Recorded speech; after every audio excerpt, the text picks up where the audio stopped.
Bonsoir. Toute cette semaine et toute la semaine prochaine, le maire vient à votre rencontre dans tous les quartiers de la ville. Et ce soir, elle est chez vous, sur ce Facebook Live qui commence dès maintenant. Et je vous invite à poser vos questions et à les poster sur cette page pour que le maire puisse vous y répondre dans les minutes qui viennent.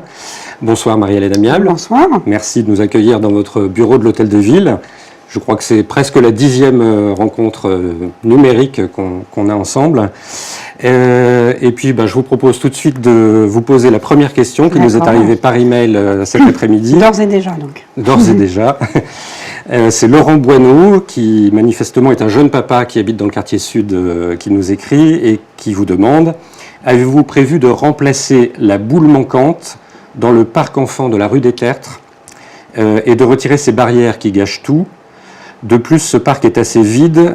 Allez-vous y ajouter d'autres jeux pour enfants ?»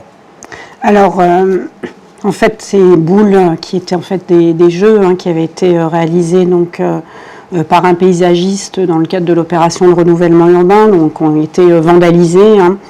Donc le remplacement, c'est un peu plus compliqué que de remplacer un toboggan, puisque c'est un objet en fait particulier avec une conception qui avait été réalisée spécifiquement pour l'aménagement de cet espace. Donc c'est bien sûr en cours. Les barrières qui ont été posées, c'est pour indiquer qu'il y a pour des raisons de sécurité, qu'il faut éviter donc bien sûr que les enfants puissent jouer dans cet espace. Donc les choses sont enclenchées. J'espère qu'on va pouvoir le réaliser le plus vite possible ce remplacement, mais sur un équipement qui est un équipement spécifique. Donc il faut réaliser de manière spécifique pour cet aménagement. Concernant le parc François Mitterrand, il y avait, alors c'est pas vraiment sur des jeux pour enfants, mais on avait une forte demande de réaliser dans le parc paysager donc un parcours de fitness. Donc c'est quelque chose qui va être mis en place. On l'inaugurera le 30 septembre avec la Djidou Kouré d'ailleurs qui viendra pour l'occasion. Et donc voilà, on installera donc, dans le parc François Mitterrand donc ce parcours qui est plutôt destiné là plutôt pour les adultes ou les adolescents. Et puis d'une manière générale donc sur les équipements et les jeux pour enfants, donc on essaie bien sûr à chaque fois qu'on le peut donc d'implanter de nouvelles aires de jeu donc dans les parcs de la ville. Donc c'est une de nos préoccupations effectivement majeure, mais en ce qui concerne spécifiquement la première point de la question, on essaie de faire le plus vite possible pour que cet aménagement profite à nouveau aux habitants du quartier. La Djidou Kouré, pour ceux qui ne suivent pas forcément le sport, c'est qui ? C'est bien sûr un grand athlète, donc il est déjà venu au moment de Copacabana, donc on est très heureux à nouveau de l'accueillir. Donc il y aura une partie animation qu'il vient faire auparavant avec les enfants. Je crois que c'est une belle occasion de rencontrer un très grand sportif. On a déjà une question qui nous arrive sur la page Facebook. Bonsoir Madame le maire, je suis nouvel habitant. Il est arrivé en 2015, ou elle est arrivée en 2015, puisque son pseudo c'est Pata Musique. Habitant de la résidence Promenade Allée des Marronniers. Oui. Que compte faire la ville et le commissariat contre le vandalisme des parkings et les cambriolages qu'il y aurait dans ce quartier ? Alors effectivement, cette résidence a subi à l'installation des nouveaux copropriétaires donc du vandalisme dans les parkings et puis aussi des cambriolages. Donc, pour certains, les procédures ont pu être menées à terme et donc des auteurs identifiés, mais pas pour tous. Le commissariat de Bagneux donc, est évidemment, monsieur le commissaire, très au courant, et la ville également. On essaye donc de travailler à ce qu'il y ait des rondes de police extrêmement régulières dans le quartier pour que ces incivilités, voire plus, ces dégradations, notamment dans les parkings souterrains, puissent permettre d'éradiquer en fait ce phénomène qui a été un petit peu celui qu'ont connu plusieurs copropriétaires qui ont emménagé dans ce quartier. Donc voilà, nous sommes extrêmement vigilants. Moi, j'appelle cette personne donc à pas hésiter à nous faire remonter les informations à chaque fois qu'il y a des nouvelles dégradations, parce que ça, pour nous, c'est extrêmement important. Je sais que les choses sont faites auprès du commissariat. C'est important que moi, je le sache, parce que, évidemment, je rencontre très régulièrement le commissaire et ses équipes, et c'est un moyen pour moi, à chaque fois, dans les bilans mensuels que nous faisons et les interpellations que je fais, de pouvoir demander donc une présence plus importante de la police dans ce quartier. Une autre question, elle est posée par Mélissa. Oui. Le tunnelier du Grand Paris s'est installé sur le parc Robespierre. C'est pas tout à fait le tunnelier, mais enfin c'est les travaux préparatoires à l'arrivée du tunnelier. C'est déjà difficile pour les riverains, mais là il paraît que les derniers arbres qui restent au bord vont être coupés.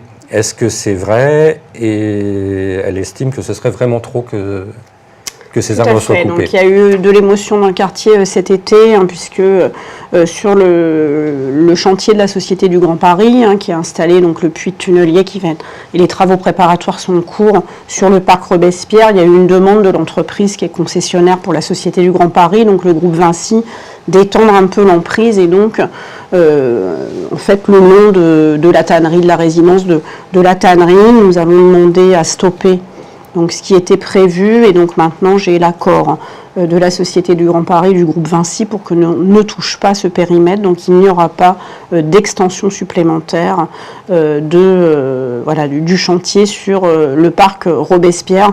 J'en profite du coup pour dire, parce que ça me semble important, la ville va être privée puisqu'il y a le puits de tunnelier, donc pendant 5 ans de ce parc, un poumon vert dans le quartier. J'ai négocié et travaillé avec la Société du Grand Paris pour que nous obtenions donc une indemnisation. Donc la Société du Grand Paris versera 3 millions d'euros à la commune pour que nous puissions renaturer le parc. Donc dès 2018, on lancera des ateliers avec les habitants sur la conception du futur parc, et je crois que 3 millions, ça va nous permettre de refaire demain un très beau parc pour ce quartier.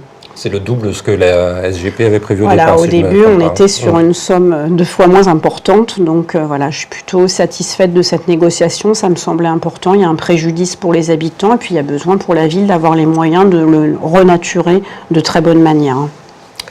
Une question que Magid a postée il y a quelques minutes. À quand la nouvelle organisation des missions locales dans le territoire ? Oui, alors il y a, donc là on parle de Vallée Sud Grand Paris, donc de ce territoire où la ville de Bagneux est maintenant. Je rappelle que la ville de Bagneux n'a pas choisi, que c'est l'organisation territoriale qui nous a été imposée, je le précise parce que c'est important, c'était pas un mariage volontaire, je vais le dire comme ça, on n'a pas eu à choisir puisque les territoires ont été dans leur découpage administratif imposés donc par la loi. Et par l'État. Il y a une organisation qui a été décidée par la majorité donc, du Conseil de territoire, une réorganisation donc, des missions locales et des services emploi, avec donc, la volonté de réduire le nombre d'antennes, notamment de proximité. J'ai dit à l'époque ce que j'en pensais, mais en tous les cas pour Bagneux, nous gardons donc une antenne donc à Bagneux et une antenne à Clamart pour les 11 villes du territoire. Ça me semblait évidemment normal puisque Bagneux est la ville où il y a le plus de jeunes en situation difficile et donc en chômage aujourd'hui, en absence de formation, donc les besoins sont importants, et puis aussi pour les adultes. Donc voilà, les choses sont engagées aujourd'hui. Normalement, la mise en place est au 1er janvier 2018. Moi, je serai attentive pour que l'antenne de Bagneux et la réponse aux besoins de proximité des habitants et d'être reçus, notamment des plus jeunes qui sont en difficulté, cette mission de service public puisse continuer à s'accomplir dans de bonnes conditions. Une question de Samia. Madame le maire, au début du printemps dernier, la région avait annoncé qu'elle allait construire un lycée à Bagneux. C'est une très bonne nouvelle, mais quand est-ce que ça va être construit, ce lycée ? Alors, c'est effectivement une très bonne nouvelle, puisque ça faisait un petit moment que j'étais avec les habitants mobilisés sur ce dossier. La région a décidé en mars, au plan pluriannuel d'investissement, de construire à Bagneux un lycée de 1200 places. J'ai rendez-vous le 15 septembre avec les services de la région, donc le travail désormais va s'engager, mais la construction d'un lycée de 1200 places, ça ne se fait pas en un an, donc ça va mettre évidemment un certain temps. Mais je voulais en profiter de cette question pour dire que vraiment ce qui s'est passé en cette rentrée sur le département des Hauts-de-Seine et le fait que de nombreux jeunes n'aient pas eu d'affectation le jour de la rentrée, c'est-à-dire que le 4 septembre, il y avait encore des jeunes qui ne savaient pas où ils allaient aller, dans quel lycée ils allaient poursuivre leurs études. C'est vraiment la démonstration qu'il y a besoin d'un nouvel établissement scolaire, donc d'enseignement secondaire, donc dans le sud des Hauts-de-Seine. Et donc à Bagneux, je rappelle que le lycée de Montrouge, où vont nos enfants, est un lycée aujourd'hui qui est maintenant devenu saturé, hein, avec des classes importantes. On va jusqu'à 34, 35, 36 élèves, et qu'il y a eu des difficultés pour que tous les enfants aient une place. Le lycée Michelet avant est complètement saturé. Les 2 lycées de Sceaux sont pleins à craquer. Donc vraiment, ça justifiait qu'on construise et qu'on construise le plus vite possible maintenant cet établissement à Bagneux. Donc vous allez demander à la région d'accélérer le processus, j'imagine, voilà, le 15 septembre. C'est ça mon objectif. Pata Musique nous écrit à nouveau, cela fait 2 ans que la résidence promenade a été livrée. À part Orange, les autres opérateurs n'ont pas le droit de nous connecter à la ville. Quand est-ce que les autres opérateurs pourront se connecter? Alors, je pense que c'est une question sur la fibre optique, l'accès à la fibre optique. C'est vrai que c'est Orange qui a beaucoup investi sur la commune. Alors, je rappelle simplement que c'est une question complexe, puisque vous savez que c'est un marché qui est complètement libre. Donc, c'est les opérateurs, c'est pas la ville qui décide que tel opérateur vient ou tel autre, etc. C'est pas du tout comme ça que ça se passe. Et d'ailleurs, la ville n'intervient pas. C'est un marché qui est complètement libre aujourd'hui. Et c'est le cas, pas qu'à Bagneux, c'est le cas, ça a été complètement libéralisé. Donc aujourd'hui, c'est Orange qui investit. C'est Orange, du coup, qui a le monopole. Voilà, c'est comme ça que ça se passe.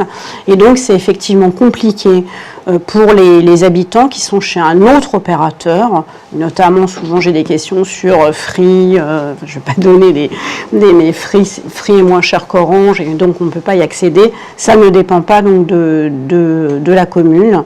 Donc voilà, nous on peut accompagner. En tous les cas, n'hésitez pas, si vous avez des questions très spécifiques, notre service informatique est vraiment à la disposition des balnéolais pour donner toutes les explications. Mais je redis que ce n'est pas une compétence évidemment de la commune. Orange a décidé d'investir dans beaucoup de communes des Hauts-de-Seine et donc d'installer ses réseaux. Et du coup, évidemment, il raccorde en priorité ses clients. Voilà, c'est comme ça que ça se passe. Une question de Mehdi qui l'a posée sur cette page Facebook. Bonsoir Madame le maire. J'ai vu que M. Macron avait décidé d'enlever encore de l'argent aux collectivités. Je me demandais concrètement quelles sont les conséquences pour Bagneux. C'est une vraie question. Voilà, c'est une question effectivement importante et qui est d'actualité, puisque ça a été les annonces un peu qu'on a entendues tout l'été, la loi travail XXL comme on l'appelle, c'est-à-dire une loi travail qui est à nouveau et pire, j'allais dire, que la loi El Khomri.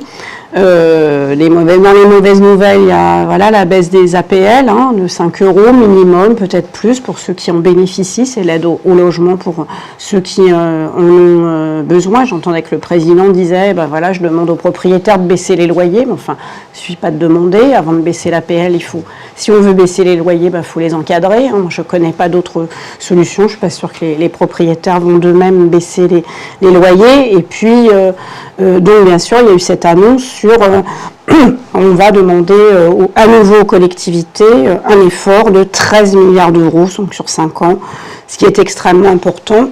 On a connu les 3 dernières années précédentes des ponctions déjà importantes sur nos budgets. Moi, j'avais eu l'occasion d'appeler à la mobilisation des habitants de Bagneux. Je le ferai à nouveau parce que je pense que ponctionner à nouveau à ce niveau-là les collectivités locales, qui en fait rendent les services publics de proximité, parce que quand on touche aux collectivités locales, au bout d'un moment, on touche à ce qu'on donne aux écoles, ce qu'on donne pour la culture, ce qu'on donne pour le sport, ce qu'on donne pour nos anciens, et que si on nous impose des restrictions très importantes, ça veut dire qu'au bout d'un moment, il n'y a pas beaucoup de solutions pour les maires, sinon de réduire les services publics, ou alors d'augmenter les impôts, ce que je ne propose pas, puisque la fiscalité locale est déjà importante à Bagneux. Donc voilà, il y a des discussions aujourd'hui. J'étais hier soir au bureau de l'Association des maires de France, où nous sommes assez mobilisés pour dire que ce n'est pas possible une nouvelle ponction à ce niveau-là sur les budgets des communes. Donc j'aurai probablement à revenir prochainement vers les habitants dans le cadre du débat sur la loi de finances 2018. Les questions arrivent en grand nombre, donc c'est très bien. On va avoir beaucoup de choses à dire ce soir. Bonsoir Madame le maire, c'est Coris Vidal qui nous écrit. À quand plus d'entreprises, donc plus de travail à Bagneux, qui permettrait que certains balnéolais travaillent comme à l'époque de Kodak? Oui. Alors bien sûr, je comprends tout à fait cette question, parce que la ville, elle a connu ces dernières années des départs. Alors Kodak, c'est maintenant ancien. D'ailleurs, il y a le Green Square qui s'est installé à la place du site Kodak. Donc là, pour le coup, il y a un parc d'activités des entreprises. J'y étais d'ailleurs cette semaine là, pour discuter avec les salariés. Donc il y a des PME et des PMI innovantes qui se sont installées sur ce site. Aujourd'hui, dans la ZAC Écoquartier Victor Hugo, au pied des métros, il y a un important programme d'activité économique. Vous avez probablement déjà vu que l'immeuble Résonance s'est installé, Néopost est aujourd'hui dedans, puis il y a d'autres entreprises qui regardent pour y venir. Donc voilà, l'arrivée des métros, c'est aussi pour nous une vraie dynamique pour faire venir de l'activité économique des entreprises. Et donc, c'est ça le cœur aussi du projet de l'écoquartier, c'est de dire, voilà, on va aussi amener de l'activité et de l'emploi sur la commune. J'en profite aussi pour dire que dans le cadre des chantiers des métros, mais ça a été aussi le cas dans le cadre de la construction de l'immeuble Résonance. Voilà, il y a des clauses d'insertion qui sont discutées donc avec ces deux, avec la Société du Grand Paris et la RATP, pour permettre donc à des balnéolaises et des balnéolais donc de travailler sur les chantiers ou sur des corps de métier des chantiers du métro. Et il y a déjà donc une quarantaine d'habitants qui ont pu travailler grâce à ces chantiers. Donc c'est vraiment notre objectif, c'est continuer à rééquilibrer, à faire venir à nouveau des emplois sur la commune. Évidemment, les transports, ça va nous aider dans cette dynamique. Avec un objectif d'un emploi pour un habitant voilà, tout à fait, à terme. Pour un actif. Pour un actif. Ouais. Bien sûr, pas pour les petits. Valérie Greff a posté cette question. Pouvez-vous nous expliquer comment sont gérées les attributions des activités extrascolaires? Pourquoi limiter les réinscriptions à certaines activités? Lesquelles sont concernées? Alors, je pense que cette dame fait allusion donc à l'espace famille sur lequel on inscrit donc ses enfants à la rentrée. On propose aux familles de faire 2 choix, pas un seul. 2 parce qu'on essaye de satisfaire le maximum de familles. Il y a certaines activités qui sont des activités à cursus, c'est-à-dire que par exemple, un enfant qui s'est inscrit, qui a été pris l'an dernier à la Maison de la Musique et qui a commencé à jouer d'un instrument, on ne va pas lui dire l'année d'après, on ne vous prend plus, parce que voilà, il faut prendre d'autres petits balnéolais, d'autres nouveaux petits balnéolais. Donc voilà, il y a des activités qui sont à cursus, par exemple celle de la Maison de la Musique et de la danse, donc les activités plutôt culturelles et artistiques. Par exemple, à l'école municipale des sports, donc sur l'activité EMS piscine, où là, c'est des cursus sur 2 ans, c'est-à-dire pour permettre aux enfants, au bout de 2 ans, d'apprendre à nager, parce que souvent, un petit, au bout d'1 an, ça ne suffit pas. Donc, il y a certaines activités qui sont à cursus, parce qu'on estime que s'il n'y a pas de cursus, il n'y aura pas vraiment d'apprentissage et d'épanouissement pour les enfants. Et puis d'autres qui sont plus de loisirs et où là, vous pouvez changer tous les ans. Moi, j'invite vraiment donc, toutes les familles à bien déposer plusieurs choix. Vous pouvez ne pas avoir votre choix parce que ça dépend du nombre de places que nous avons, mais on peut éventuellement vous proposer donc autre chose. Quand on se limite qu'à un seul choix, c'est vrai qu'on peut ne pas être satisfait. Voilà, donc là on réexamine pour les familles qui n'ont pas eu de place, donc on réexamine à nouveau si des places se sont libérées, parce qu'il y a des familles qui ont eu des places et qui parfois nous disent non, l'enfant veut changer d'activité, voilà tout ça. Donc c'est ce qu'on essaie de faire, voilà. Tiffaine Damar vous pose cette question, ou Darmor, pardon, le nom est mal écrit sur mon papier. Tiffaine Darmor. Est-il ou sera-t-il possible de visiter les travaux souterrains du métro ligne 4 avec les habitants du quartier? Et les délais de mise en service du métro seront-ils tenus? Alors, sur les visites de chantier, ce matin on était sur une visite avec des habitants sur la Société du Grand Paris. On n'est pas descendu aux 37 mètres de profondeur, mais là on a présent, puisqu'on ne peut pas pour l'instant le visiter. Par contre, pour le métro, donc il y a déjà eu des visites, donc n'hésitez pas donc à vous inscrire. Il y a donc à la maison de la RATP qui existe donc juste derrière le gymnase Enviry-Vallon. Donc vous pouvez y aller et dire que vous inscrire, mais vous pouvez vous inscrire aussi sur Internet. Il y a déjà eu plusieurs visites, donc il faut faire ces inscriptions. Et en fonction du nombre d'habitants, la RATP propose donc une visite du chantier. Ça sera pareil pour les travaux de la Société du Grand Paris. Les délais maintenant sont à peu près calés. Normalement, ils ne devraient plus bouger, sauf incident majeur, parce que vous avez vu que les travaux, pour le coup, avancent à bon rythme, et ceux qui habitent à côté en connaissent quelque chose. Donc, livraison de la ligne 4 en 2020, fin 2020, et puis donc de la ligne 15, normalement 2022. Je pense que pour la ligne 15, le fait que Paris soit probablement retenu pour accueillir les Jeux Olympiques en 2024 pousse aussi à ce que la réalisation du réseau du Grand Paris se fasse dans des délais respectés, du coup, et devrait nous aider au respect de ces délais. Une question de Ousmane. Bonsoir, j'habite la Pierre Plate. Ça fait plus de 2 ans qu'on parle d'un grand projet de renouvellement de cette résidence, mais rien ne bouge. Est-ce qu'il va vraiment se passer quelque chose ou est-ce que ce projet est abandonné ? Ah non, alors ce projet n'est pas abandonné, mais on est sur un projet avec l'Agence nationale de rénovation urbaine. Donc on fait partie des 200 quartiers reconnus par l'État au niveau national. Ça nous permet évidemment d'obtenir des financements plus importants pour réaliser ce projet de rénovation avec une partie de démolition et puis une partie de réhabilitation de tous les logements sociaux.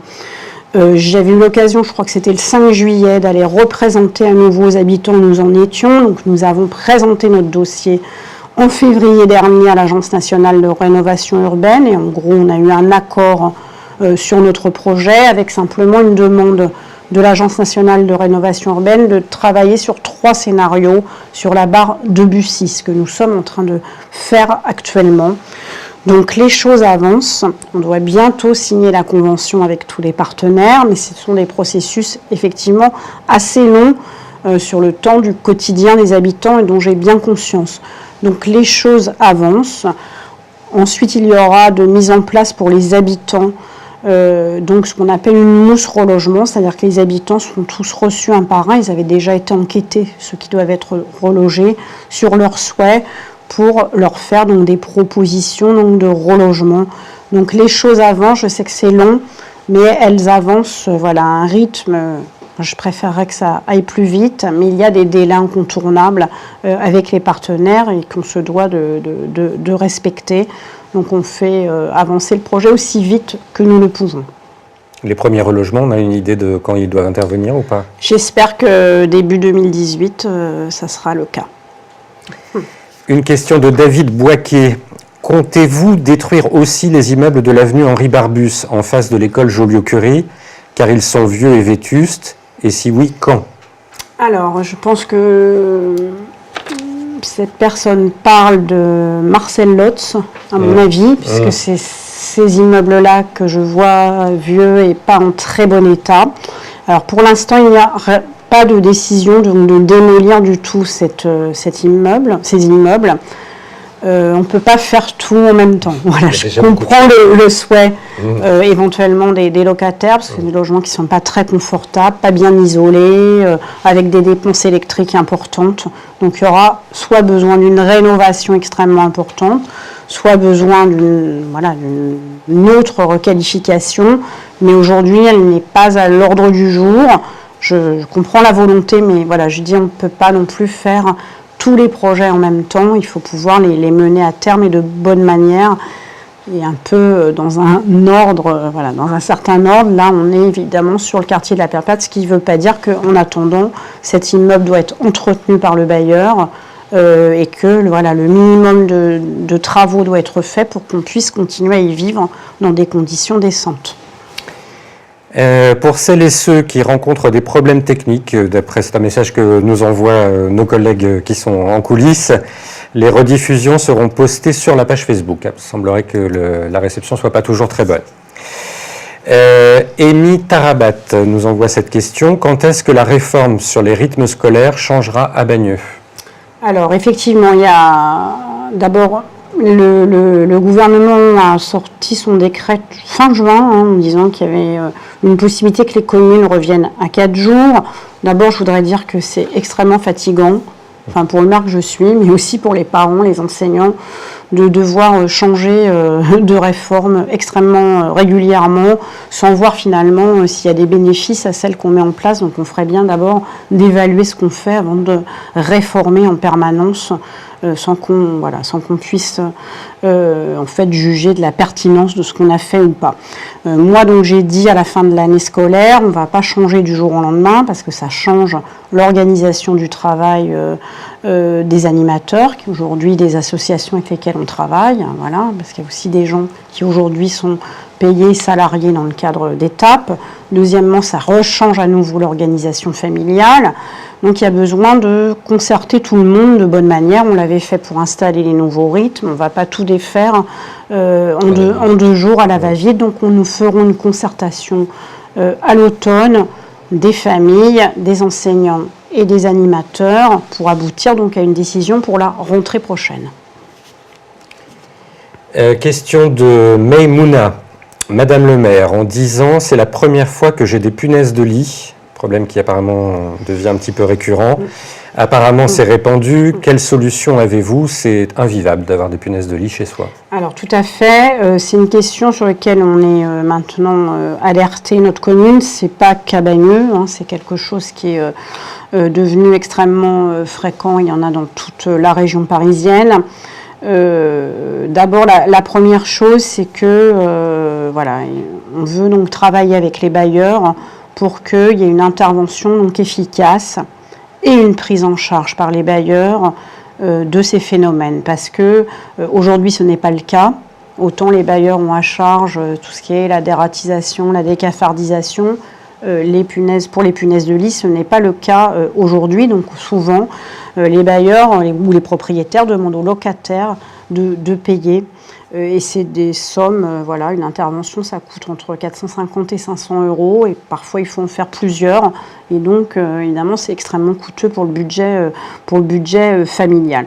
Moi, j'ai interpellé donc le ministre sur ces questions pour l'alerter, parce qu'il me semble que c'est une question de santé publique et qu'il y a besoin donc maintenant qu'on examine sérieusement cette question au plus haut niveau et qu'on puisse légiférer pour que la lutte contre les punaises de lit rejoigne en fait la lutte qu'on a menée contre les cafards, parce que vu l'ampleur de ce phénomène, on ne peut pas simplement dire c'est à la charge des locataires, c'est tout simplement pas possible. Donc il y a besoin aujourd'hui qu'il y ait des décisions qui soient prises. J'ai aussi interpellé l'Agence régionale de santé sur cette question, et donc j'espère maintenant avoir des réponses et que on puisse au niveau de la loi donc éclaircir les responsabilités et bien sûr qu'on puisse lutter efficacement contre ces punaises. C'est quelque chose de très très pénible qui rend malade nerveusement des personnes qui en sont victimes.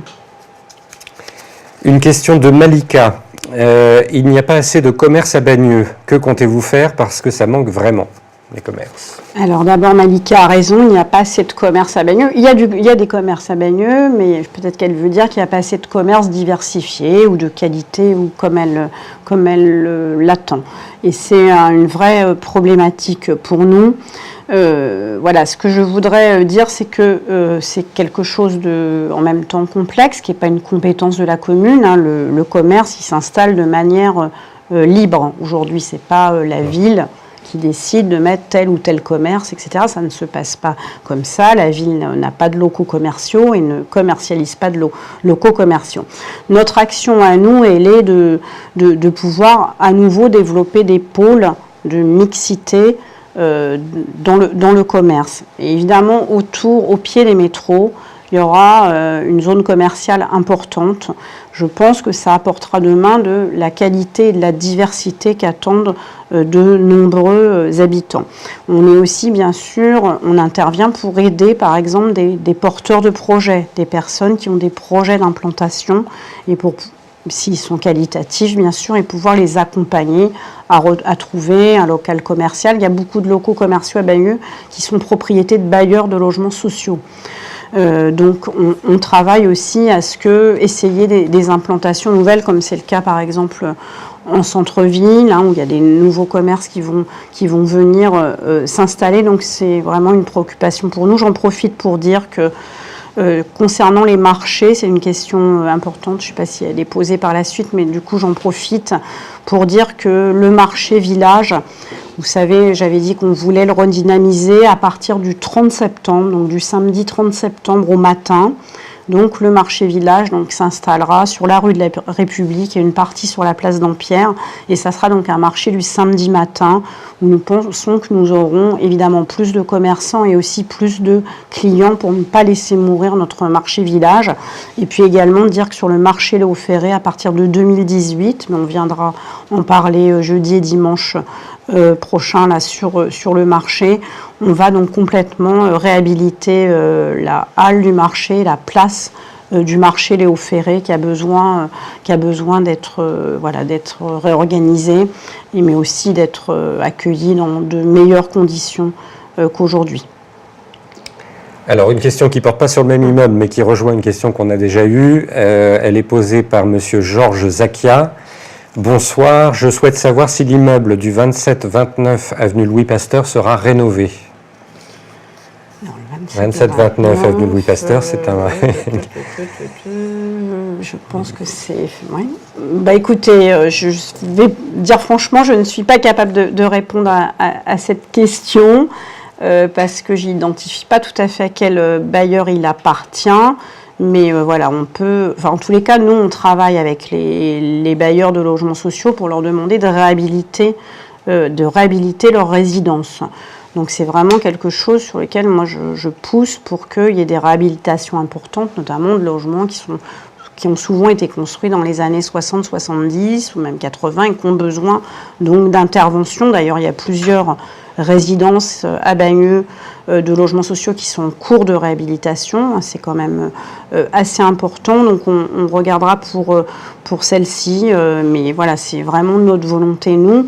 J'en profite pour dire aussi que voilà, il y a des amicales de locataires. C'est important que les habitants se regroupent parce que c'est aussi dans les endroits où on a des regroupements de locataires qui s'intéressent et s'occupent de la vie de leur résidence aussi qu'on fait avancer de manière plus rapide les projets de réhabilitation si on est en gros dans la main les habitants et leurs représentants et la municipalité.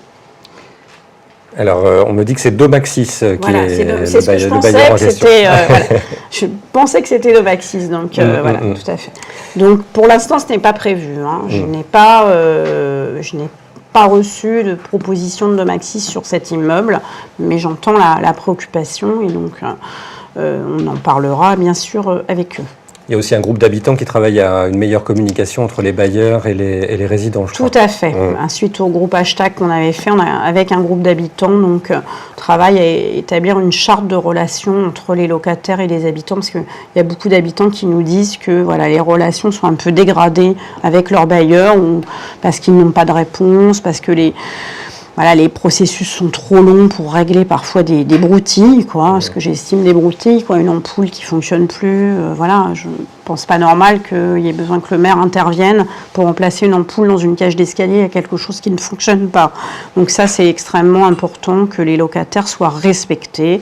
Ils paient leur loyer, c'est normal. Ils ont le droit en échange d'avoir le confort qui correspond à ce dont ils s'acquittent, Alors, une question de Benoît. Bonsoir. Pourquoi est-ce qu'à Bagneux, on a des autolib, mais pas de Vélib? Ce serait bien pratique. Alors, j'ai une bonne nouvelle à vous annoncer, justement. C'est que, vous savez, on avait adhéré donc, au syndicat d'études de Vélib. Auparavant, on n'avait pas de Vélib parce que le dispositif Vélib était conçu que pour Paris et les villes qui touchaient Paris. Et aujourd'hui, donc, c'est plus le cas. La mairie de Paris a proposé d'étendre et on fait partie des communes où il est intéressant de mettre Vélib. Donc, on aura 7 stations Vélib d'installer à partir dans le premier semestre 2018, donc sur le territoire de la commune. Donc il y aura Vélib à Bagneux. Et je crois que c'est vraiment très très bien parce que c'est aussi évidemment un mode de déplacement, notamment parce qu'on n'est pas très loin de Paris pour aller sur Paris. Et souvent quand il fait beau temps plutôt, mais voilà, c'est quelque chose qui était très demandé, donc Voilà, ça va venir et la ville investit financièrement, je précise, pour que ces Vélib viennent à Bagneux. Une question de Ava Nicole Amp.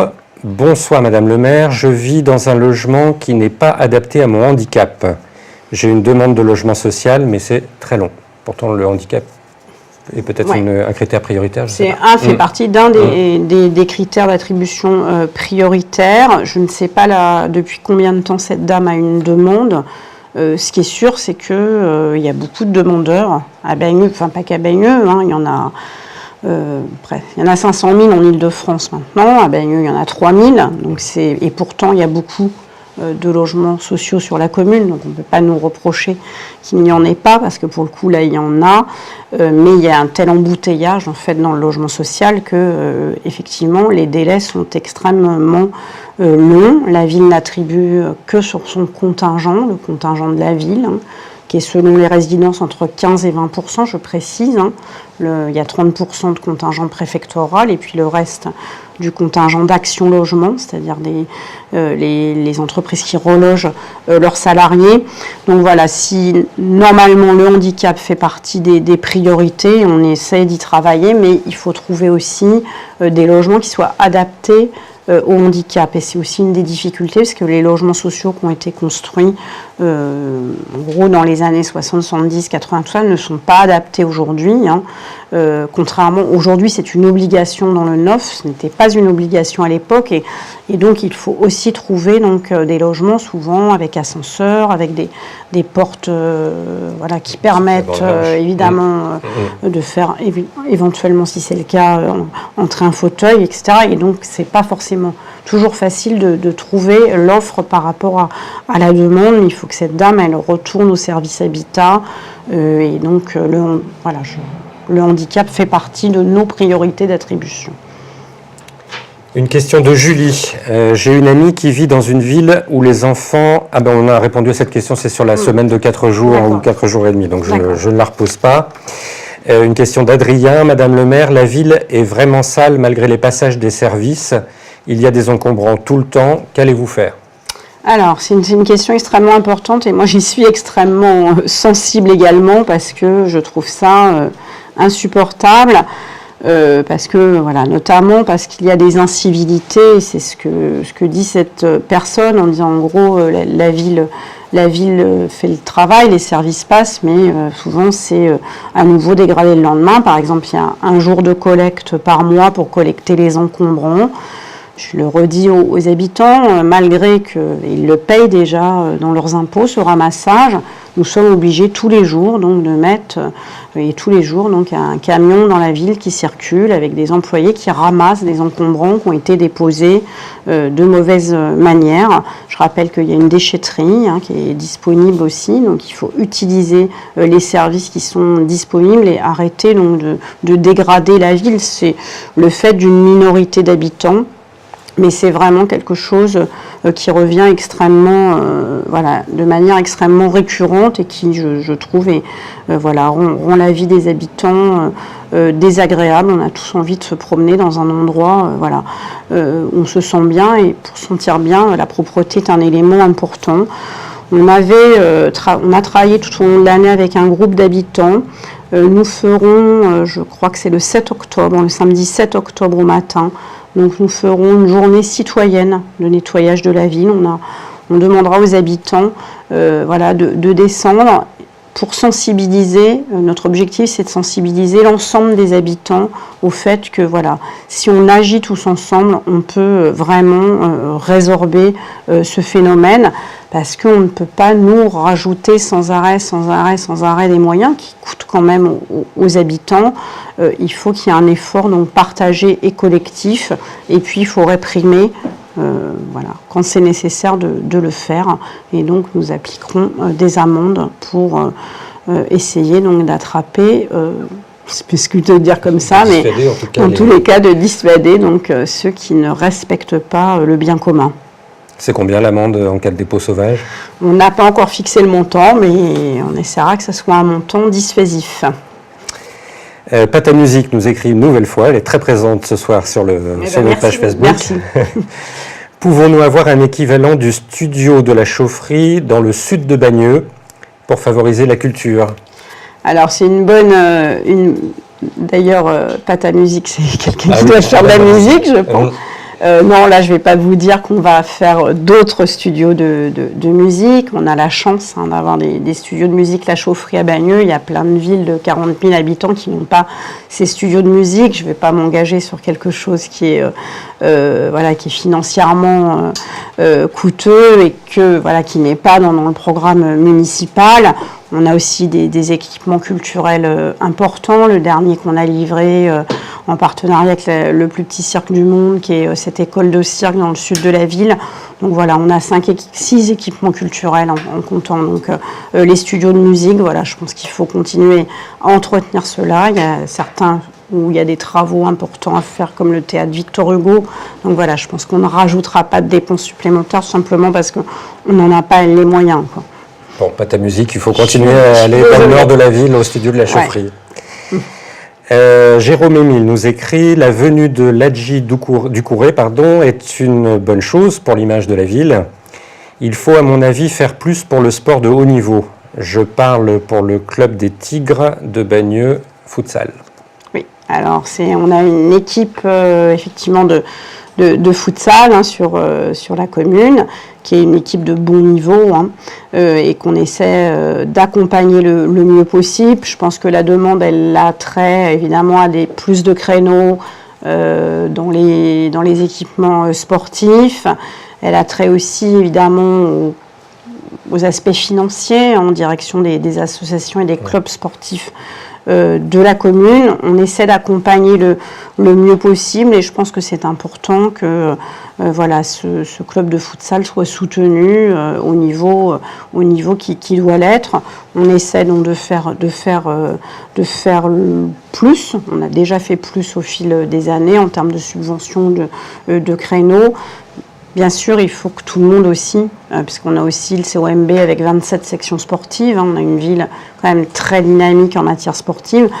Et évidemment, on a un nombre de gymnases et puis un nombre de stades qui existent et donc il faut se partager ces créneaux. Donc c'est pas toujours très simple, c'est parfois ça peut être un peu conflictuel entre les uns et les autres, mais en tous les cas, c'est notre travail d'essayer d'équilibrer le mieux possible et de satisfaire tout le monde. Tout ça dans le contexte de baisse des dotations de l'État dont on a parlé tout à l'heure et qui complique les choses. Une question d'Aurélie. Que comptez-vous faire contre le stationnement anarchique dans la ville ? Alors, le stationnement, c'est une bonne question. J'avais eu l'occasion déjà de le dire. On va passer sur une partie de la commune à du stationnement réglementé, c'est-à-dire du stationnement payant. Je l'ai déjà dit, moi je n'ai pas forcément envie de taper au porte-monnaie des administrés, mais je pense que ça devient effectivement très compliqué. Donc ça commencera donc en 2018 dans les zones tendues, notamment dans le centre-ville, pour permettre de la rotation et que les habitants puissent tout simplement venir faire leurs achats en centre-ville et profiter aussi du cœur de ville. Donc on fera d'ailleurs en novembre une réunion avec l'ensemble des habitants. Je convierai l'ensemble des habitants pour présenter. On est en délégation de services publics. Donc là, on est en procédure de marché, donc je ne peux pas, évidemment, je suis tenue à ce secret du dialogue compétitif qu'il y a avec ceux qui ont soumissionné et répondu à notre demande, mais on viendra donc présenter. On a essayé, bien sûr, que le tarif abonnement soit le plus bas possible. Mais c'est quelque chose donc, qui va être mis en place sur la commune. Et on sait que demain, avec l'arrivée des métros, n'importe comment, si nous ne faisons rien, la ville qui a déjà beaucoup de véhicules en infraction, la situation continuera à se dégrader. Aujourd'hui, on verbalise quand même, je sais parce que je reçois des courriers, des mails pour me faire, entre guillemets, un petit peu disputer ou engueuler, excusez-moi du terme. Voilà, je dis simplement aux habitants, voilà, oui, on intervient parce que quand on estime que ça met en danger la vie d'autrui, les piétons, etc., et qu'on est aussi sollicité par les riverains pour faire cesser des stationnements anarchiques, donc on le fait et il faut continuer à le faire parce qu'il y a des endroits où ce n'est pas acceptable, il faut respecter les autres. Voilà, et donc ok. on va y aller. Merci beaucoup Madame le maire, merci à vous pour toutes vos questions qui étaient très nombreuses et très variées ce soir. Et puis on se retrouve très bientôt pour un nouveau Facebook Live avec Madame le maire. Au revoir. Merci.